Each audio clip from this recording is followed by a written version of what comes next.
All right, everybody, we've got a special edition here of Green with Envy. As some of you may have seen over the weekend, there was a New York Post article that came out recording the dispute between the father-son Boston Celtics owners that you may be all familiar with. The Grousbeck family, of course, is who I'm referencing here, between Wyc and Irv Grousbeck. And the author of that article, Josh Kosman, is here with me today. Josh, appreciate you joining me, man. No problem. Thanks, Will. Absolutely. And Josh, so let's just try to set the scene for this. And let's just start with this preface here. I don't know nothing about nothing when it comes to business. And there's a reason that myself and my co-host have avoided this topic of going too in depth. So if I do say anything that is incorrect, please jump in. This is very much a Michael Scott explain this to me like I'm 5 years old situation. So if I say something incorrect, just jump in and take over. But let's kind of set the scene for this article that came out over the weekend, and kind of puts everything together a little bit more, and what's been kind of a puzzling sale of the Boston Celtics that is happening right now, especially after they just win their 18th title. And leading up to that, Wyc, who has been the face of this ownership group since they took over in 2003, you can go through the archives and find all the sound bites of we're going to spend whatever it takes for this team to win. If we have an opportunity to win, that's what's most important. I'm a fan first. I'm a fan that is an owner, and all of these great sound bites that really make you want to root for a guy who's the owner of a multi-billion dollar corporation, essentially, which is what the Boston Celtics are. And then all of a sudden, when they finally get to that goal, they come out with the Celtics being up for sale, and it's tied to the Grousbeck estate planning, and it just doesn't really add up. So set the scene for us, Josh, here. Obviously, the two main players are Wyc and then his father, Irv, who, as we have found out, is really the bank for the Grousbeck portion of the Celtics ownership. So set the scene for us of where this feud begins and where we're at. Sure. So, and thanks for having me. So Wyc, who is the governor of the team, he is who the NBA recognizes as its owner. He only owns about 3% of the team, 2 to 3%. So not much, but his family controls the team. Irv, his 90-year-old dad, owns roughly 20-ish% of the team. The family altogether owns about 30%. The next largest stakeholder is Steve Paliuka, an alternate governor who owns about a 20% stake and who would love to own the Celtics. And we can get into that in a minute of whether that will or will not happen. It's unclear at this point. But Wyc is what he says, in a sense. He's a big fan. He's a Bostonian. And he was willing to spend what it took to win a title. And he did. And props to him for doing that. But it's not his money. It's his dad's money, basically. And at a certain point, not long ago, his dad told him that's enough. If you want to sign Jason Tatum to $300+ million, okay, but we're going to sell the team. And of course, as you know, they didn't just sign Tatum. They signed Tatum, Holiday, Hauser, everybody else after Pritchard. The list. Yes. It's not just the superstars; it's the role players too that got extensions. It's been for a team that didn't make many changes to their championship roster. It's been a very busy, and as we're talking about detailing here, an expensive offseason for the Celtics. No doubt. And last year they only broke even. The Celtics don't make money. They don't own their own TV network, unlike the Red Sox who own NESN. They don't own their own stadium. TD Center is owned by the Bruins owners. Well, it's really owned by Delaware North, but it's not owned by the Celtics. Mm-hmm. So the only way they make money is from the Celtics on game day. The media contract's not exceptional. Their national TV revenues like every other NBA team. And therefore, they were breaking even, but with all these new contracts kicking in, like Jaylen Brown's, like Jason Tatum's in a year, they are anticipated to start losing certainly well over $100 million in a season and $80 million next year. And as I'm sure you know, now there's a second apron in the NBA. The NBA doesn't want dynasties.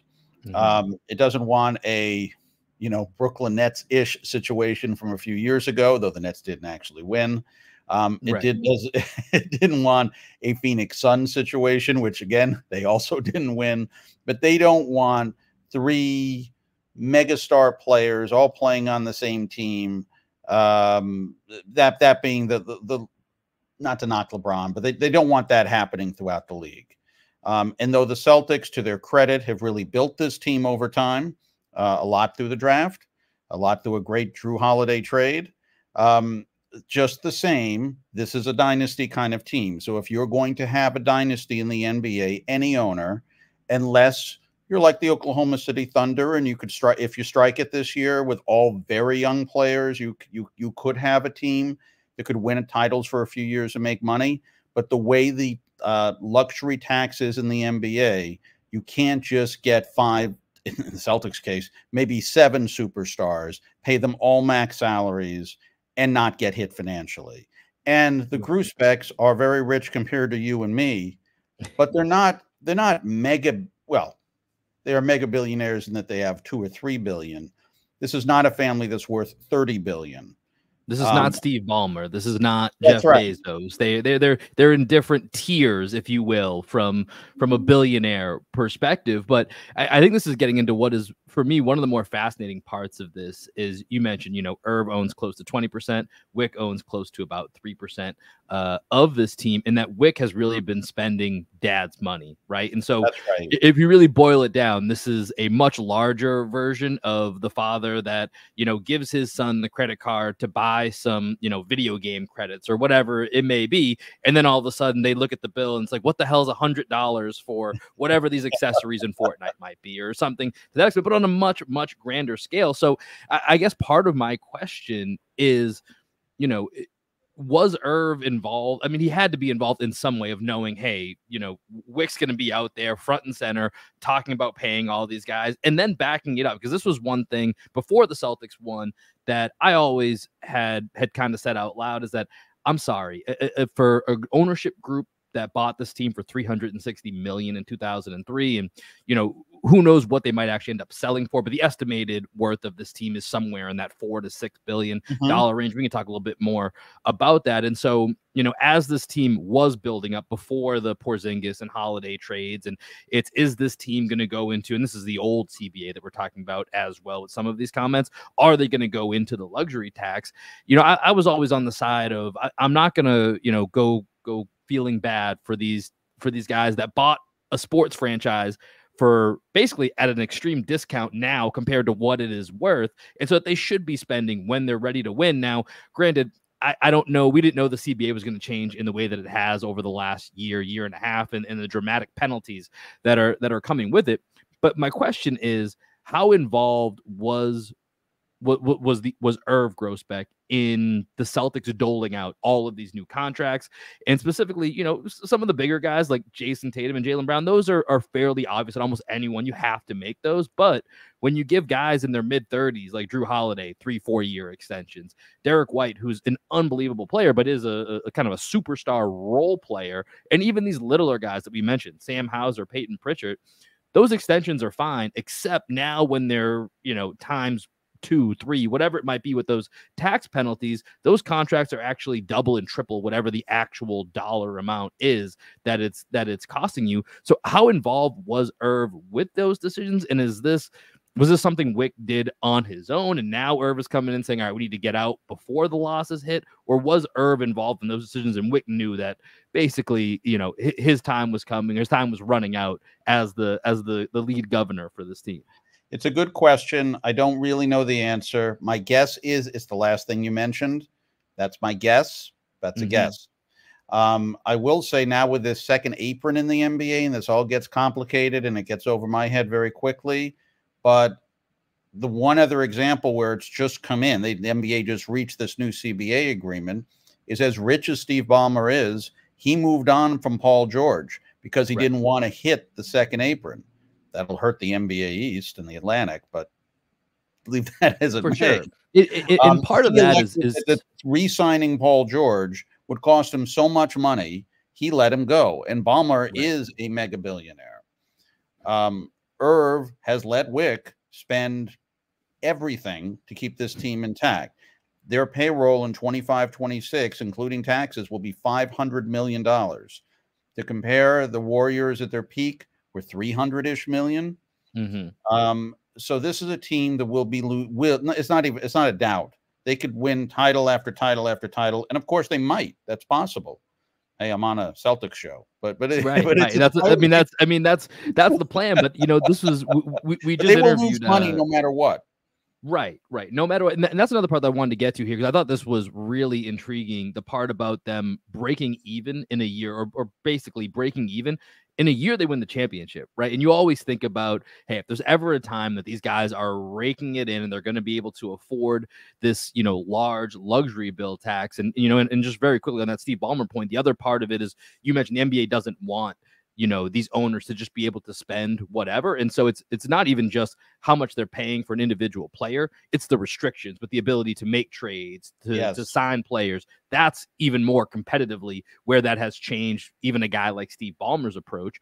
So you come back here to the Celtics, and it's obviously having even more of an impact. So I'd love for you to just tell me a little bit more about what you can about how a team that wins the title, and you mentioned they don't own their own arena, they don't own their own sports network, but how does a team that wins the title, which is basically, if you had to draw up a dream scenario for every team, it's gonna end with them winning a title, and the Celtics basically broke even. How does that happen? First, just to get back on what you asked before about Irving and Wyc, until they sell the team, this is every league, by the way, every professional league, you can only borrow so much money against your franchise. So if the Celtics, well, not if, in the very likely scenario, the Celtics will lose 80 million next year, well over 100 million the year following. Irving, essentially, not Wyc, is going to be funding those losses, and they're not going to sell the full team till 28. So that's their plan: sell half now, sell half in 28. So they will be funding some of those losses for sure. So until they sell the team, and there will be a buyer, I'm sure, but until then, these are paper gains. There's going to be real money losses for several years that they would be funding. Now, if they sell the team, they'll be funding half of that. And the Grousbecks, again, they're rich on paper. I don't know how much money's in the bank, more than $1 billion, I think, but not 10 billion. These losses really hit them.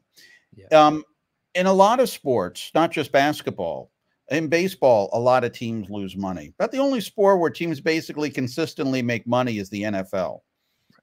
It's split evenly. They've done such a great job of selling the package to this TV and that network and Amazon. Everyone makes money in the NFL.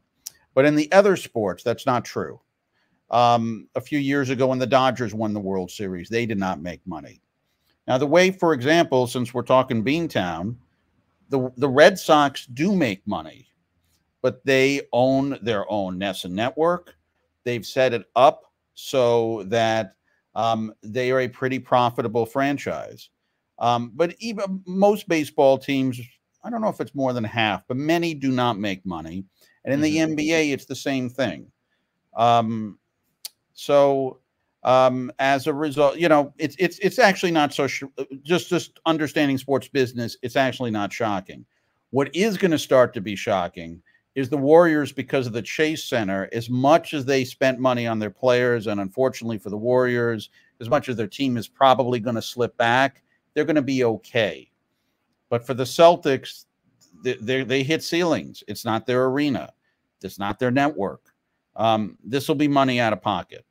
And it is amazing that I understand what you're saying as a fan, and I'm partially a fan too. So I get that signing Jason and Jalen, no brainer. Those are two pretty big contracts, right? Name another team that's got 2 stars like Jason and Jalen.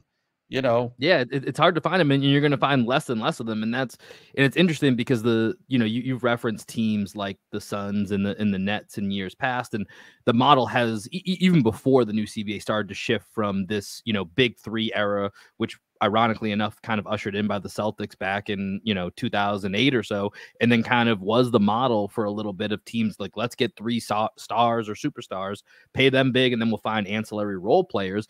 And over the last few years, it has more shifted to even just having two main guys and then kind of filling it out from there. But now those guys are making $60-70 million a year. And, that adds up really, really quickly. And so it makes it really hard to field a team with, as you said before, multiple max guys. So, I'm curious to ask, because you were talking then about the sale of this team. It's still likely it's going to get sold for a good amount, whatever that might be. Sure. And some recent examples where the Mavericks went for, I believe, $3.5 billion was their price tag for the majority stake, and then Matt Ishbia came in at $4 billion, which I believe is the highest mark in the NBA for the Phoenix Suns. So when we do look at what the Celtics could be worth, and I know the NBA, and you mentioned this in your article, is really angling for $6 billion, seems to be kind of the number that has been floated around as their valuation. And also the NBA wants that with impending expansion coming along, whether that's Vegas, Seattle, a few other cities that have been mentioned, but Vegas being most likely the most definitive of that group. What does this mean for the sale of the Celtics, and how problematic is everything you just said in your previous answer about, this team is set up to not make money for all of the reasons that you listed. And then, of course, when you add in that massive tax bill of this team costing potentially $280 million this next year and upwards of close to $500 million the year after. Well, the Celts are the Celts. So there only are, it's certainly one of the 5 premier teams in the NBA. I know although I'm a New Yorker, as having once lived in New England, I know the people in Boston think the Celtics are the number 1 team. But whatever, they're top 5. We'll live with top 5 for today. Yeah, we can debate that on a separate podcast. Certainly top 5. So despite the fact that chances are in 5 years the team is going to suffer a bit because of the spending now and the second apron and the loss of draft picks and the money that they'll still be spending then. They're still the Celtics. I don't think it'll impact the value that much. But there is the reality a new owner will be losing money. There's also the bigger reality. You've got a stadium decision to make. Do you break the lease at TD Garden and build a new arena in Boston? I don't see the Celtics moving. Right. Do you move to the Harbor? Do you move to Everett near the casino? All really good questions. But then that's another $2 billion plus. I doubt that Boston is. I would imagine Boston would allow the Celtics to move. I don't think that Boston is going to use public financing to help out the Celtics. Right. So you've got to be thinking, I'm buying the team and I'm building and I might be building an arena, or my potential profit is really capped. From what I understand, Delaware is not in the story, but Delaware North, the owner of the arena, has no interest in selling whatsoever. Yeah. So the new owner is going to, depending on who it is, they may be moving the arena. I guess from a basketball perspective, I don't know. I'm old enough, and I'm not going to guess your age, but the old Boston Garden, the Celts never lost. This TD. That's true. That's true. A lot of home court advantages there. A lot of sneaky home court advantages inside the Garden. At TD Garden, I don't know. No offense. The Celts lose a fair amount of playoff games there. They're still the best team, but it's not Boston Garden. So, right. Could they be moved? It's not like moving from Fenway Park. I think they can be moved, but it's money. Yeah. And again, clearly, you would not move the team from Boston. And that, once again, kind of gets to the issue of there's only so many people that can, if you're adding in an extra expense of building an arena, that pool gets smaller and smaller of actual billionaires that can buy it. Or even if even if you're putting together a group, that's still a lot of money to put together. And you mentioned Steve Pagliuca, Pags, as he's known, in the Boston area. He seems to be the inside, has inside pole position as the person that we could see potentially taking this over or becoming the full majority owner of the Celtics. I know there's been some mixed reporting about the John Henry Fenway Sports Group that's also been in there. I believe in your article, it's mentioned that there is interest. I know there was a WEEI article or interview that came out a couple weeks ago, said they're not interested. So I don't really know either way, but if you had to guess right now from what you're seeing and what you've seen play out, in other similar scenarios, do you have any takes of who you think could potentially be the future owners of the Celtics? Well, Pags would have the inside track in the sense he already owns 20%, so he only has to pay 80%. He'll just roll over its 20, so it's a little less expensive for him. But Pags is also not a 10 billion plus guy. Right. Again, very rich compared to most of us, but not a mega billionaire. Also, he's not close with Wyc. Now, Irving's the one really selling the team, but Wyc obviously has a role here. If you notice in about all the pictures of Wyc holding the trophy, you don't see Pags, or he's in the background. They're not both holding it. Wyc's holding it. Which is interesting, given that Pags owns considerably more of the team. And than Pags Wyc. wants to own a team. We broke a story at the Post during the Celtics playoff run. The Pags tried to buy the Nets. Okay. 6-7 years ago. Right, Pags wants to be the governor. So Pags and Wyc are not close. Let's just leave it at that. So I think the family, or at least I'll say Wyc, I don't know about Irving. Wyc probably at this point would love to stay on for 20 years, but it's not going to happen. So being we are where we are, he'd probably like to find an owner that would keep the Celtics winning. I definitely believe he cares about the team. But he may rather, I'm just thinking, he probably would rather it not be Pags. So at the end of the day, if Pags is standing there, Pags wins. And Pags, I'm sure, will try to put together an investment group. But, I think at this point, we haven't seen a white knight come forward yet, but we are very early. Even though this was announced in July, sale books aren't even out yet, so it's early. If I were advising, and I'm a news reporter like you, but if I were advising a mega billionaire who wants to buy the team, I'd lay low right now. So that makes sense that they haven't emerged yet if there's someone. NBA has become an international sport. If it is, I'm just throwing it out there. It's not that I know that they're interested. Right. If Prince Alaouid wants to buy an NBA team, the NBA will not allow a Saudi fund to buy the team. I think if Prince Alaouid stepped forward with $6 billion, and I've asked the question, I think they'd be all right. Sure. Yeah. $6 billion will take you many places in this world if you're willing to put that on the table. But something I want to end with here, because I think this has been a part that's always been fascinating to me, and especially now as you talk about the relationship between Wyc and Pags, is that it's been reported, since this kind of came about really soon after the Celtics won the title, is that whenever the Grousbecks do sell, part of the plan is to sell, I believe, 51% of that stake at the time of the sale, and then the final 49% sometime around 2028, which allows Wyc to still be involved and even potentially still be the governor, which to me is slightly confusing, because if I buy something, I don't want you telling me what to do, and you're certainly not going to be the face of whatever my investment is, unless I want you to be. If I want you to be, fine, but I'm going to be the one to make that call. And now, as you talk about Wyc and Pags' relationship, explain to me a little bit, how does that even work, that you could dictate that type of clause to sell a team and then still be quasi in control for what could be, it's 2024 right now. Who knows when the sale takes place? But let's say the next 3 to 4 years. How does that even work?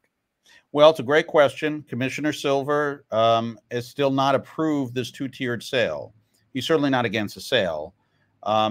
He winked that he probably would allow it, but he doesn't like the precedent because there's a very recent history in the NBA.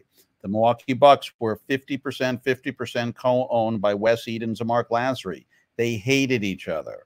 It ended up in a real bad scene at the end, even though the Bucks did win one title under their ownership. We have the situation with the Timberwolves now. I was going to bring that up. That was a hell of a subplot line throughout their entire Western Conference Finals run. Yes, so that's quite a mess, and that's a tiered owners sale. On opposite sides of the floor. Yes, where A-Rod and Mark Laurie want to own. I think they have an agreement to buy the rest of the team. They don't have a controlling stake now, and the owner Glenn Taylor, is saying, "Nah, you broke the agreement. I don't care if you have the money." So there isn't a good history here.